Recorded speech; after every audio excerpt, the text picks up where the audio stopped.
क्या हो अगर एक आदमी अपनी सारी फैमिली एक ही रात में खो दे।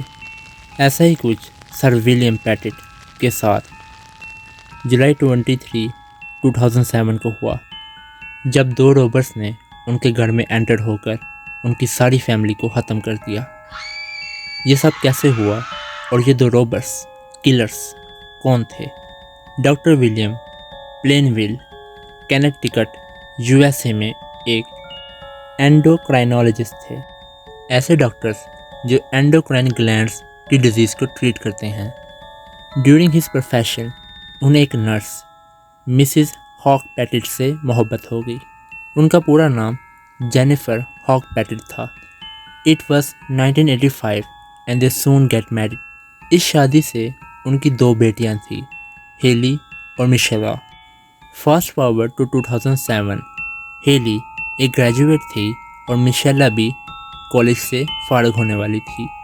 इन ए नटशेल, विलियम और जेनिफर की लाइफ बहुत परफेक्ट गुजर रही थी until one day they met Joshua एंड्रियो।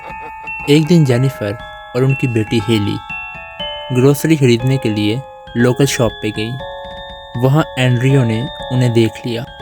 एंड्रियो was not a very nice guy. In fact Andrio काफ़ी दफ़ा रॉबरी और लड़कियों को असॉल्ट करने की वजह से जेल में रह चुका था। एंड्रियो ने जब पैटेट फैमिली को काफ़ी शॉपिंग करते हुए देखा तो वो जान चुका था कि ये लोग काफ़ी पैसे वाले हैं। So he decided to hunt them. Shopping के बाद जब जेनिफर घर की तरफ जा रही थी तो एंड्रियो ने इन्हें फॉलो किया और इनके घर को देख लिया।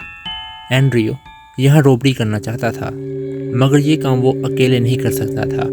इस काम के लिए उसने अपने एक और फ्रेंड लिंडा हाइस से हेल्प ली, जो कि इसी की तरह एक आदी मुजरिम था। जुलाई 23, 2007 की रात के टाइम लिंडा और एंड्रियो मिस्टर विलियम के घर में एंटर हुए। ये दोनों बेसमेंट के ज़रिए घर के अंदर आए। एंड्रियो ने बेसमेंट में एक बेसबॉल बैट देखा जो उसने पकड़ लिया। इस टाइम मिस्टर विलियम घर के हॉल रूम में सोफा पर लेटे हुए थे। एंड्रियो छुपके से बेसमेंट से ऊपर आया और उसने मिस्टर विलियम को देख लिया।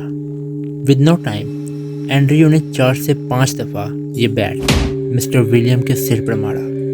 कीप इट माइंड कि मिस्टर विलियम 50 प्लस थे और वो हार्ट के पेशेंट भी थे।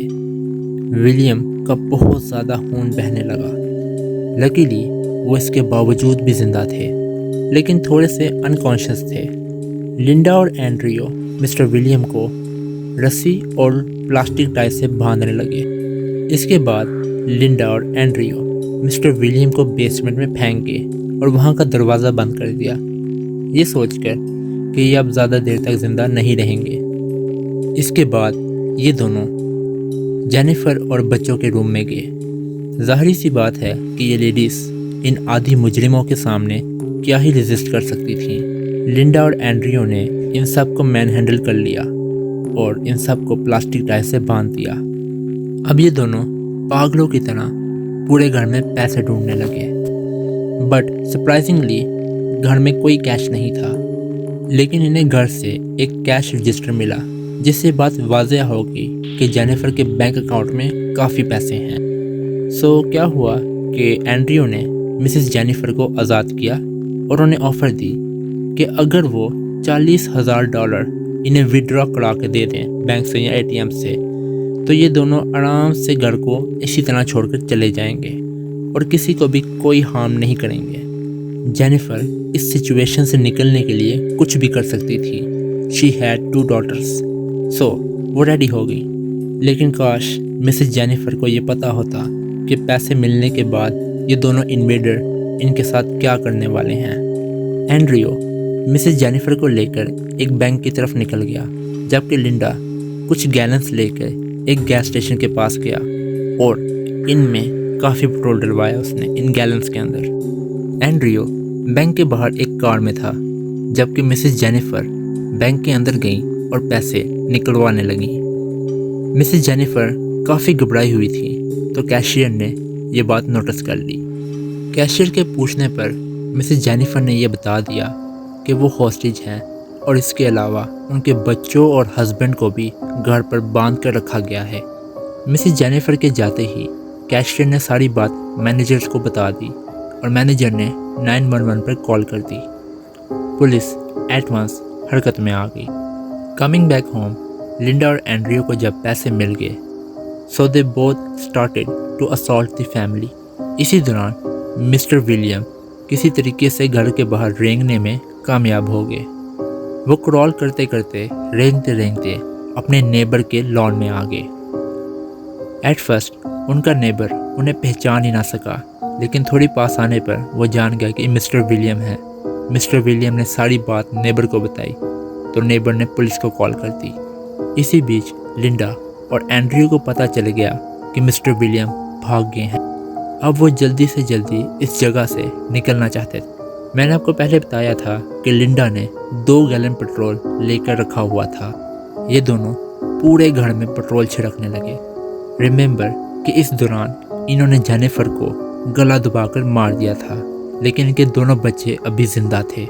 एंड्रियो ने घर को आग लगा दी और इनकी दोनों बच्चियां इसी आग में जिंदा जलकर मर गईं। पुलिस स्पॉट पर पहुंच तो गई, लेकिन बहुत देर हो चुकी थी। इस पूरे इंसिडेंट में जो 7 घंटे तक चला, पूरी पैटेट फैमिली में से सिर्फ मिस्टर विलियम ही सरवाइव कर सके। लिंडा और एंड्रियो एक कार लेकर इस टाउन से दूर जा रहे थे जब एक पेट्रोलिंग पुलिस कार की इन पर नज़र पड़ गई। इन दोनों की अपीयरेंस थोड़ी सस्पिशियस थी, तो पुलिस ने इन्हें अरेस्ट कर लिया और इस तरह ये पूरा इंसिडेंट अपने अंजाम को पहुंचा। लिंडा और एंड्रियो को कोर्ट में लाया गया। पहले ये दोनों इस केस की जिम्मेदारी एक दूसरे पर डाल रहे थे, लेकिन जिम्मेदार कोई भी हो, ये दोनों ही इस इंसिडेंट में इन्वॉल्व थे। इन दोनों पर robbery, home invasion, kidnapping, assault और मर्डर की एलिगेशन लगाई गई। ये केस तकरीबन 8 साल तक चला। 2015 में फाइनली दोनों को लाइफ इम्प्रिजनमेंट की सज़ा सुना दी गई और इस तरह ये दोनों अपने अंजाम को पहुंचे। आज भी मिस्टर विलियम इन दोनों को सज़ाए मौत दिलवाने के लिए स्ट्रगल कर रहे हैं, लेकिन यूएस स्टेट कनेक्टिकट के स्टेट लॉ के मुताबिक सज़ाए मौत नहीं दी जा सकती। काफ़ी अरसे बाद मिस्टर विलियम ने दूसरी शादी कर ली और अब वो अपनी नई फैमिली के साथ एक अच्छी ज़िंदगी गुजार रहे हैं। Thanks for watching the video.